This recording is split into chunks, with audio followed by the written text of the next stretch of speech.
¿Qué tal, amigos? ¿Cómo están? Me da mucho gusto saludarlos. Soy Ricardo García Santander y los estoy invitando a que nos acompañen durante estos 30 minutos. ¿Qué vamos a abordar hoy en Desafíos? La coyuntura política del país. A partir de la lectura del segundo informe de gobierno se hablaba de la posibilidad de cambios en el gabinete que acompañan en su gestión al presidente de la República, Jimmy Morales. Esto ha ocurrido. Se pueden seguir dando cambios en algunos mandos medios. También llamó mucho la atención lo que había surgido como rumor el fin de semana anterior y era la destitución del responsable de la SAT. A partir de aquí hay que comenzar con un análisis para ver qué piensan distintos sectores y grupos que se dedican justamente a la realidad económica del país sobre el futuro guatemalteco. Lejos quedaron los días en los que el presidente Jimmy Morales aseguraba que continuaría con su gabinete completo. Tan solo 2 días habían transcurrido desde que el presidente presentó su segundo informe de gobierno y el organismo ejecutivo, a través del vocero presidencial Hayes Hillman, anunciaba los primeros cambios en el gabinete. Enio Galicia dejó Desarrollo Social debido a que la ejecución de ese ministerio fue la más baja, mientras que Víctor Asturias dejaba el cargo como estrategia para un mejor posicionamiento económico del país.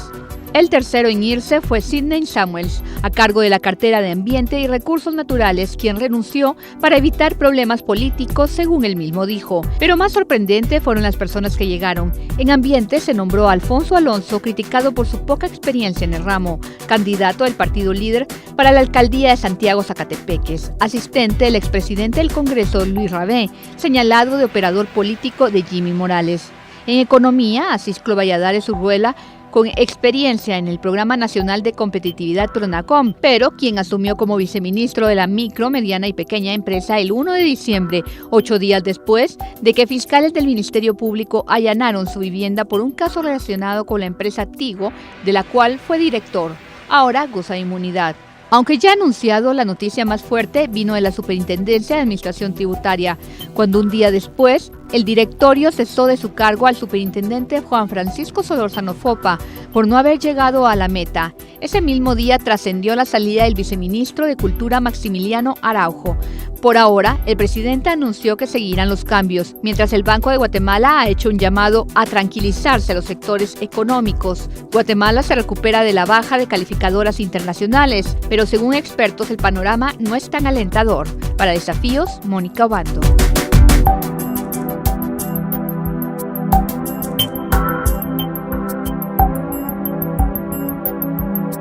Después de este reportaje introductorio comenzamos ya con los analistas que siempre nos acompañan para abordar el tema, cambios que se han producido a partir de la lectura del segundo informe de gobierno del presidente de la República, lo que hemos visto en estos últimos días y algunos otros que se pueden dar en las próximas semanas. Con nosotros en nuestro estudio Hugo Maúl, analista del Centro de Investigaciones Económicas Nacionales, CIEN. Hugo, bienvenido.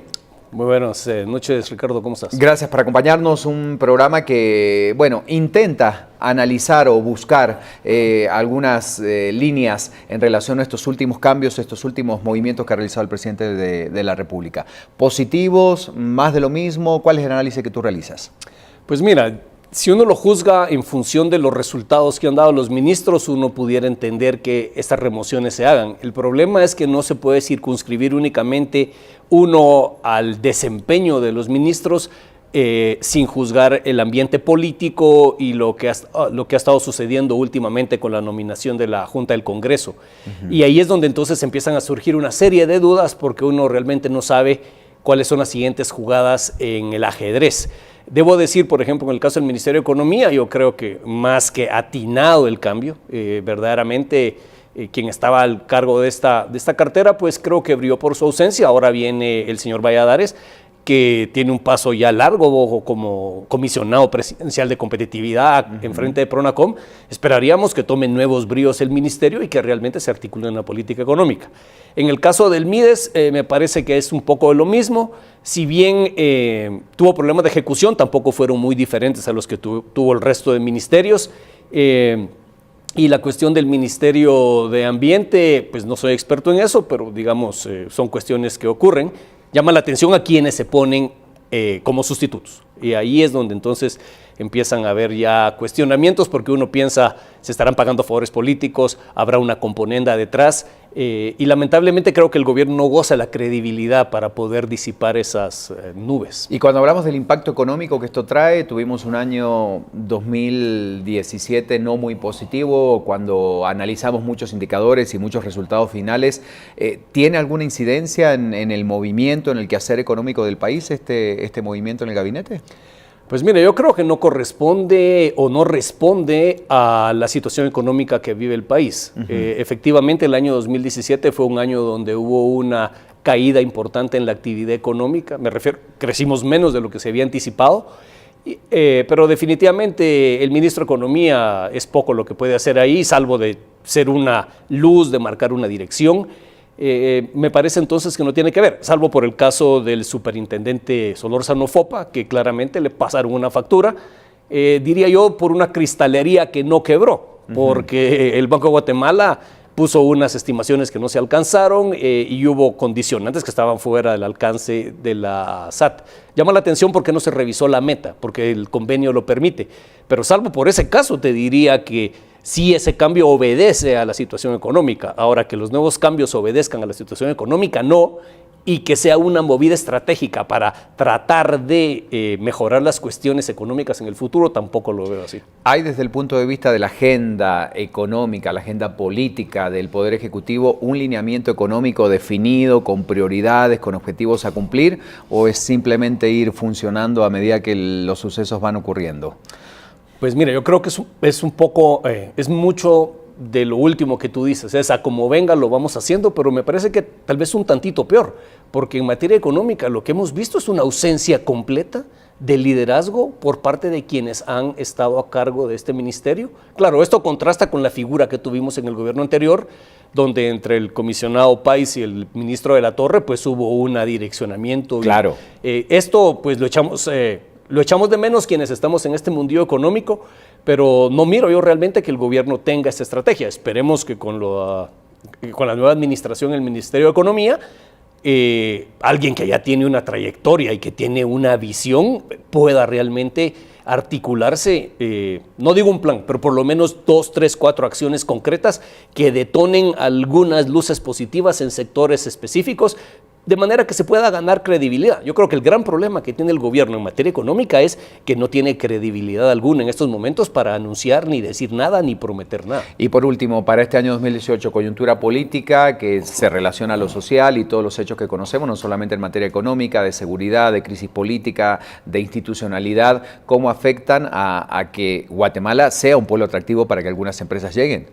Muy difícil. Y que no se vayan, como muchas han ido a Nicaragua y a muchos otros países. Mira, Ricardo, creo que hay que considerar que nuestro vecindario es un vecindario con problemas políticos importantes. México con una elección complicada, El Salvador Honduras con una elección complicada, Honduras no se diga lo que está pasando. Y nosotros con nuestros propios problemas. No somos un buen vecindario, no damos una buena señal al extranjero. Y número 2, internamente tenemos graves falencias en infraestructura, altos costos laborales, falta de una planificación. Entonces, sí considero yo que cuando sumas todo eso, más incertidumbre jurídica y conflictividad, realmente a mí me parece que el año 2018 no tiene bases para ser un año que seamos súper optimistas, salvo porque Estados Unidos está jalando fuerte y eso nos lleva para arriba, pero de lo que corresponde a nosotros, yo miro muy complicado, sobre todo dado que es un año preelectoral. Te agradezco mucho, Hugo Maúl, para arrancar este análisis. Alguien que nos acompaña del cine, que ha estado en reiteradas ocasiones un entendido en la materia. Hacemos la primera pausa y luego seguimos hablando de este tema en Desafíos.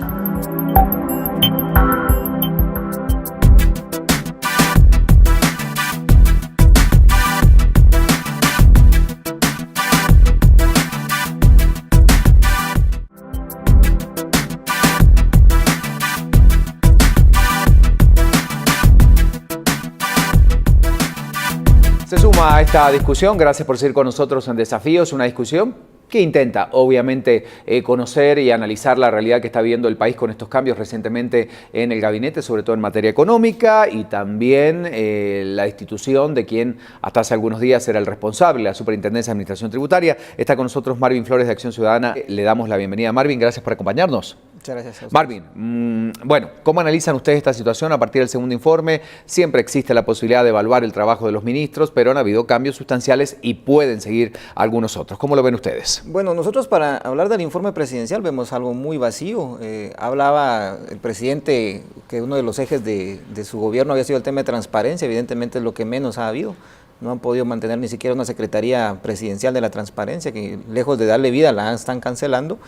Y en cuanto a los cambios en el gabinete y recientemente el día de ayer del señor Fopa, nosotros lo que vemos que es un acomodo de fuerzas a partir de la negociación que se dio en la Junta Directiva del Congreso de la República, es decir, pagar una serie de favores y facturas. ¿Qué favorecería a quién todo este tipo de acuerdo y de movimientos? ¿Tiene que ver con una estrategia de gobierno hacia el país o es simplemente un tema interno? Yo creo que es un tema interno de acomodo de fuerzas políticas y de negociaciones entre facciones en el Congreso y que trascienden el Congreso de la República, que llegan evidentemente al gobierno de la municipalidad de la capital, por ejemplo, y que pueden responder, aparte de esa lógica, a la lógica de garantizar algún tema de impunidad con el tema de antejuicios con algunos nombramientos que se han hecho.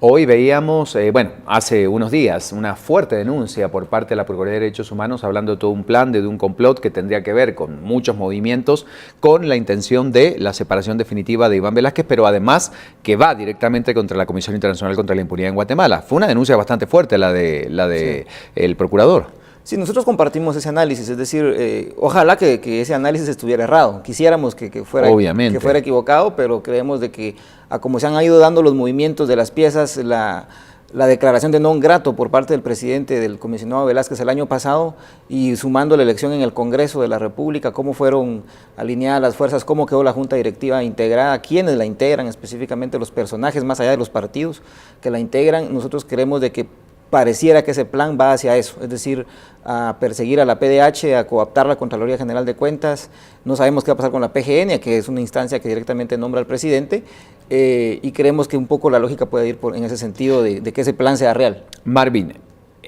hablando si este plan fuera real, independientemente de cualquier acción que puedan tomar algunos grupos, el despertar ciudadano arrancó hace algunos años con el caso de La Línea, con el caso Pérez Molina, Valdetti. Hoy por hoy la ciudadanía ve, observa, juzga y acciona de otra manera. En este contexto, si esto llegara a ocurrir, ¿qué pasa con la ciudadanía? ¿Sigue con esa misma necesidad, con ese control, con esas ganas de participar para que, sea lo más justo para el país? Yo creo que sí, han habido cambios, es decir, la plaza del 2015 no fue la misma la plaza del 20 de septiembre, por ejemplo, del año pasado. Hay una mayor articulación, hay un mayor sentido de propuesta, es decir, de pedir cambios específicos, por ejemplo, en el tema de la ley electoral y de partidos políticos. Creo que lo que ha cambiado también es que se ha polarizado un poco las posiciones ciudadanas, se ha querido mencionar que esto es un tema ideológico y realmente la lucha contra la corrupción no tiene ideología, es decir, aquí la corrupción la sufrimos los pobres o los ricos o todo el mundo. Entonces yo creo que ese es un tema de país, es un tema de Estado, no es un tema de ideología. Se ha querido ver de esa forma para dividir las fuerzas. Creo que el reto acá es estar atento a esos cambios. Lo que sucede con la ciudadanía muchas veces es que espera una serie de cúmulo de cansancio, es decir, que pase un evento tras otro. Lo vimos el año pasado con los decretos de la impunidad, el bono presidencial. Fueron como 3, 4 cosas, una tras otra, las que detonaron que la gente volviera a las calles. Y creo que el gobierno, con esto que ha hecho en la Junta Directiva del Congreso, con esto que ha hecho en la SAT, por ejemplo, creo que nuevamente va en ese rumbo de ir acumulando cansancio ciudadano. ¿Es retroceso? ¿Es retroceder? Yo diría que sí. En el caso de la labor de la SAT, que algo se había logrado avanzar y reordenar después de todo lo que surgió desde ahí, porque al final todos los casos de corrupción arrancan con las investigaciones de la SAT. Muchas arrancan de la SAT, específicamente quienes tocan a ciertos grupos empresariales por temas de evasión, etcétera. Creemos de que producto de eso es que se remueve al superintendente de la SAT. La discusión técnica de ese 0.3% realmente no tiene no es nada comparado con otros años. A otros años y los factores externos que motivaron que no se alcanzara la meta, que de por sí era bastante ambiciosa. Entonces, creemos que ahí hay un retroceso evidente. Precisamente la SAT recién estaba anunciando el ex superintendente un plan muy ambicioso para combatir un tema de flagelo de la economía nacional, que es el tema del contrabando. Exacto. Bueno, Marvin, nosotros esperamos realmente que las cosas cambien, ese es el deseo. ¿Cómo ustedes visualizan desde Acción Ciudadana que será este 2018? Lo vemos un año complejo porque la clase política, la mayoría de la clase política no terminan de entender la demanda ciudadana de transparencia, de reforma profunda del Estado. de reactivar la economía, desde el Ministerio de Comunicaciones con la obra pública, desde el Ministerio de Economía con las normativas, etcétera. Vemos un año complejo en lo económico, también en lo político, y es un año preelectoral, eminentemente preelectoral. El primer fin de semana del siguiente año, el Tribunal Supremo Electoral convoca elecciones, son elecciones que ya inician muy fuertes a principios del 2019, y eso va a ser más compleja este tema, sobre todo si la clase política, quienes dirigen actualmente el país en el Ejecutivo y en el Legislativo, específicamente no terminan de entender el clamor ciudadano. Esperaríamos que sectores del empresariado, medios de comunicación, sociedad civil, sí nos alineemos en una estrategia para tratar de salvar al país. Muchísimas gracias, Marvin Flores de Acción Ciudadana. Estamos hablando de muchos temas vinculados a la realidad de este 2018. Volvemos en instantes.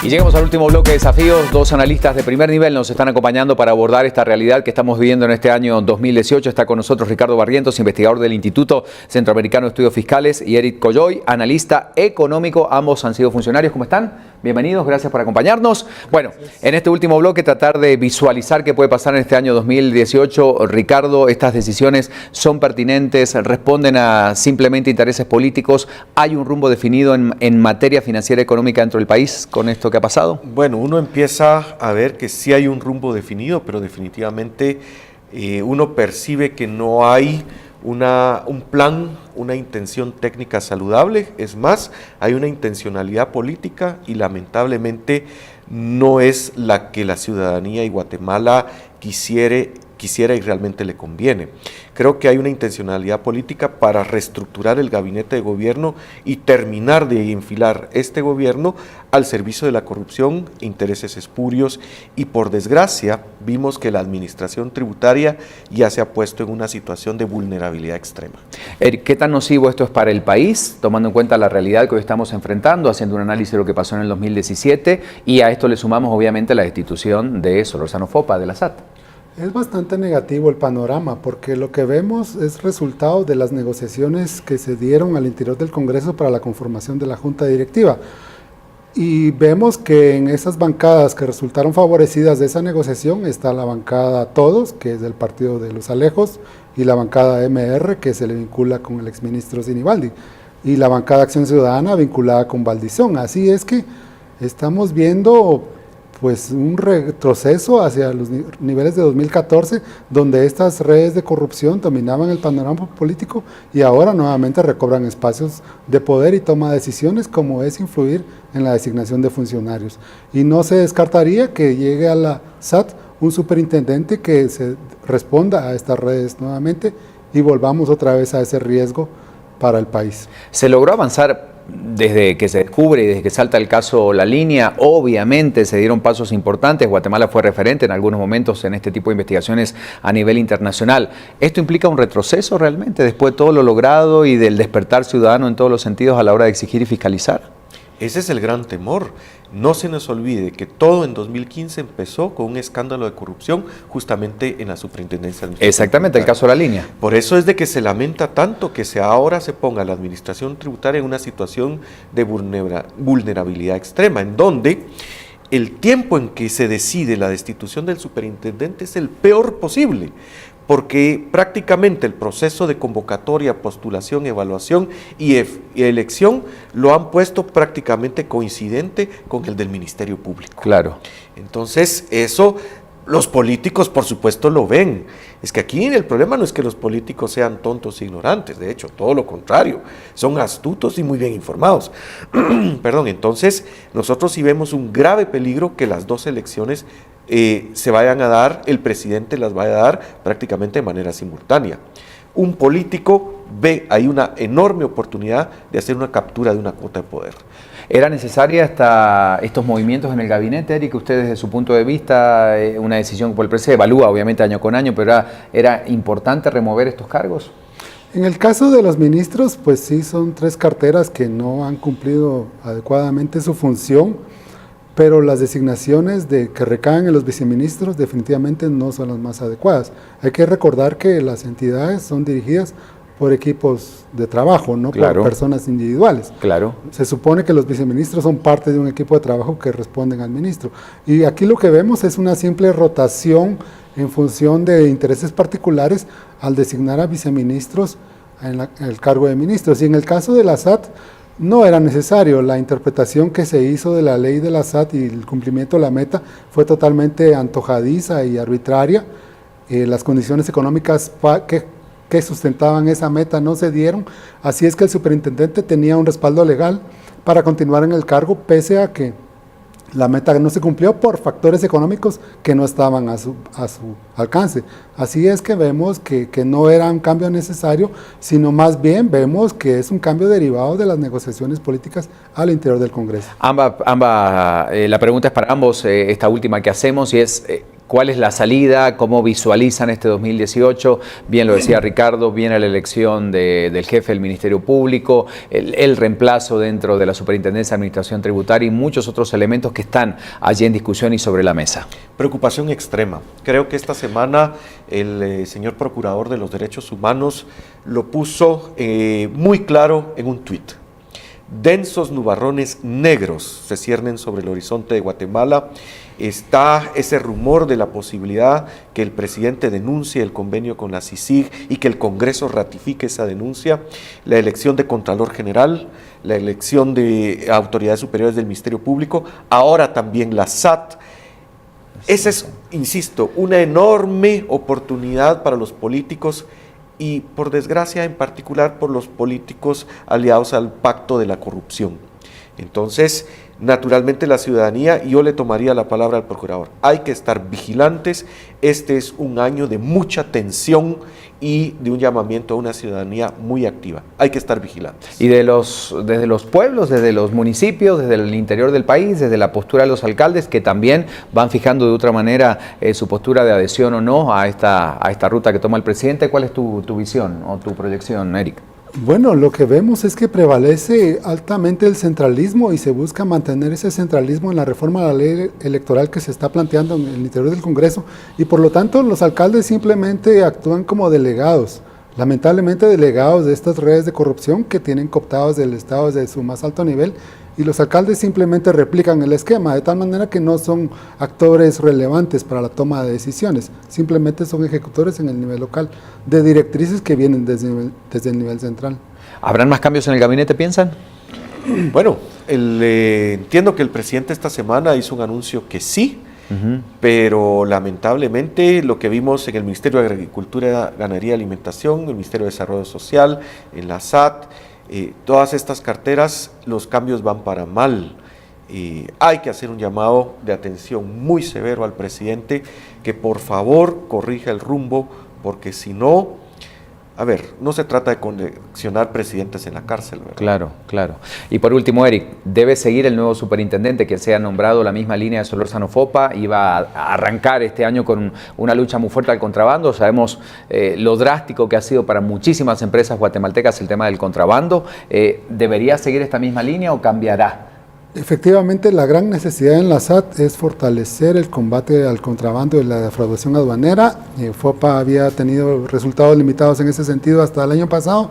Había anunciado que este año se iba a enfocar en ese ámbito y se esperaría que efectivamente, si hay alguna intención real de corregir las cosas, se debiera empezar por aduanas. Les agradezco muchísimo que nos han acompañado, Ricardo, Eric, dos especialistas, dos analistas económicos que conocen sobre la realidad, y usted está escuchando, ha sido creo que el común denominador de todos los que nos han acompañado esta noche, con quien hemos tenido la oportunidad de hablar del rumbo que tiene Guatemala para este año 2018. Soy Ricardo García Santander, gracias por su compañía y su sintonía de siempre. Hasta pronto.